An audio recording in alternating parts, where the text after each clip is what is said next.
Thank you for having me. So, yes, as she said, I work for the BBC, so if you haven't paid your licence fee, you must start blocking your ears now. I can see you all have. Okay, so digital public space. I'm going to talk about what it is, why it matters, and how we can collectively try to make it happen.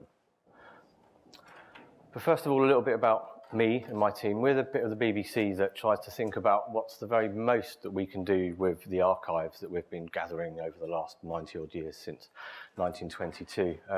There are parts of the BBC whose job it is to kind of look after the archives, keep them safe and secure, not let people sort of rub them and lick them and that sort of thing. But we want to try and open it all up because from our perspective, it's all been paid for by you and your ancestors, so it's trying to give it back. We've got lots of stuff at the BBC. I won't go through the list here. I know some of these figures are wrong already. 4 million photos.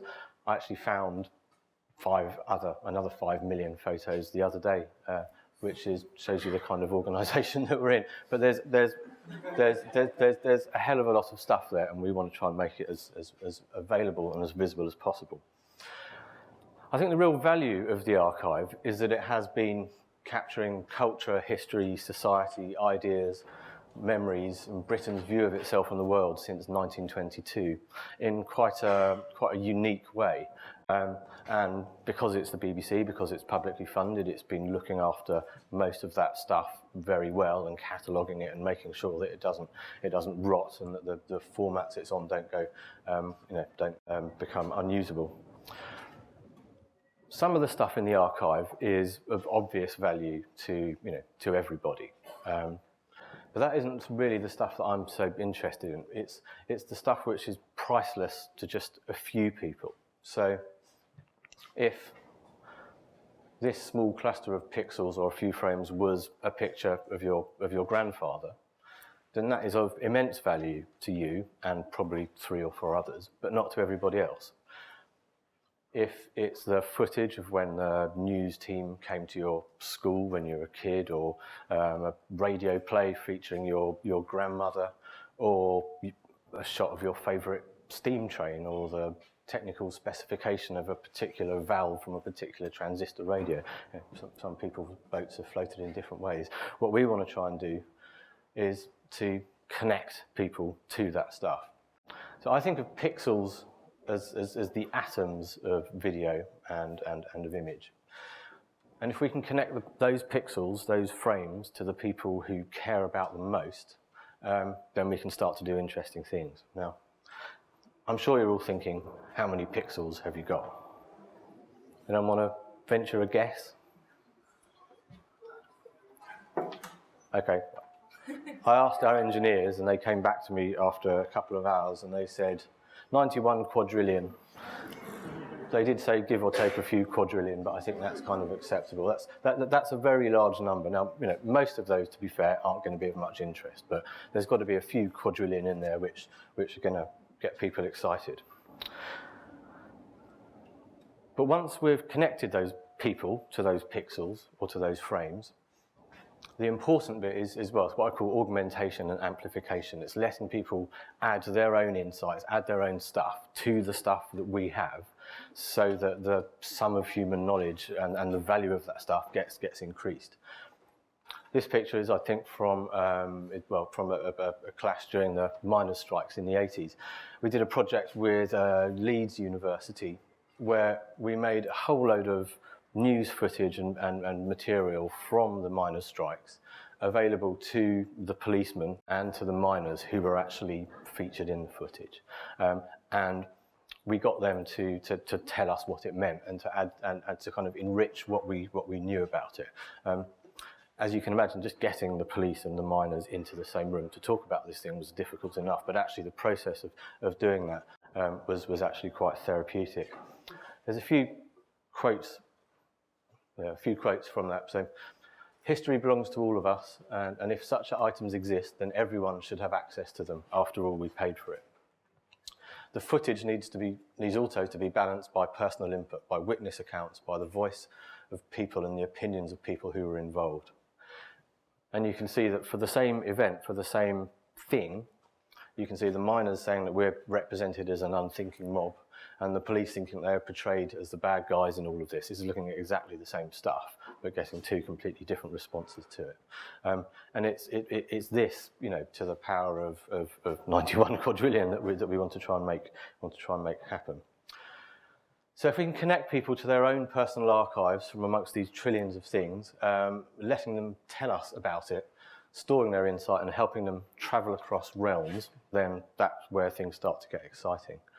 You're probably all thinking, what the hell does he mean by travel across realms? Well, can you read that at the back? Because if you can, I won't bother read it out to you. I'll read it out, okay. A user starts out looking at a painting of Shakespeare on your paintings, then watches a film of a production of Macbeth from the Royal Opera House, then views a scan of a rare musical manuscript from the National Archives, then browses similar manuscript scans held at the National Library of Wales, watches a clip from a BBC documentary about how paper was produced in Shakespeare's era, before ending up learning about the plants used to make the paper using information from the Royal Botanic Gardens of Kew.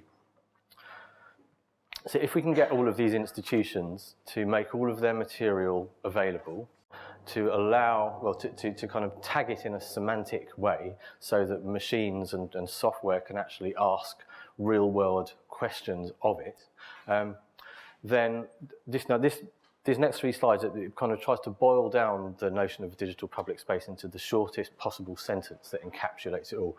I will try my very best to say it in one breath. Imagine that much of the UK's publicly held cultural and heritage media assets and data could be found in a unified online space, connected together, searchable, open, accessible, visible and usable in a way that allows individuals, institutions and machines to add additional material and additional meaning and context to each other's media, indexed and tagged to the highest level of detail. I won't ask you to remember that, but that's kind of our mission. And this vision is what we have described as a digital public space. Now, we've spent the last few years talking to lots of other public institutions and other people who have similar either problems or opportunities by having vast amounts of stuff that's been paid for by the public that they're not quite sure what to do with. And thankfully, they're on board, and we're working together to try and make it happen. But what could you do in a digital public space? Well, if you have all of this data available and it's all been tagged up in the right way and people are allowed to add their thoughts and their insights to it, you can start to ask questions that you can't ask of something like Google. I'll just give you a few examples. Show me images of war that school children have described as sad. List every statue in Florence and show me where they are and who made them. What music was being made in Paris in 1967? Find me every reference to my grandmother. That's not my grandmother. This is a bit of an edge case, but it kind of illustrates the point. I want to see all angry letters and uplifting films that mention George Orwell that are held in the United Kingdom and were created by a Norwegian between 1980 and 1999. It seems daft, but with a bit of basic tagging, you can ask that question and there might even be something, you never know. So, the founding pillars of digital public space are about these things. I'll talk about them very quickly. Permanent. Once stuff goes up, it needs to stay there. If you're involved in any academic research or writing papers or are just interested in something and don't want to have to try and nick and download a copy of it so it never goes away, the stuff needs to go there and stay there. Metadata. You need to describe what's up there and in as much detail as possible and using standard structures and means of doing it. Free to find. You should always be able to find the stuff for free. It doesn't always mean that you can use or view or resell or edit or change the stuff, but you should always be able to find it for free. You should use open standards. The more open you do things, the more likely it is that other people can work with you, can build on what you've done to improve it, to extend it. Trustworthy.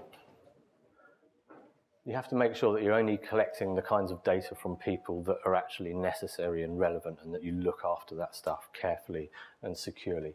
It's very hard to build trust and it's very easy to lose it. And finally, universality is something that is very important to the BBC. For the cost of a license fee, you are guaranteed to get the BBC. You can't buy a better BBC. In an internet age, that is potentially at risk. So that's one of the things that the BBC is thinking lots about, to try and make sure that everybody has equal access to all of this stuff to fulfil, the proper role of a broadcaster in a democracy. So now what? We need to get everything digitized. We need to get everything classified. We need to let people tag it. It all needs to be linked up, and it all needs to be done in an open manner to enable maximum participation. Thank you.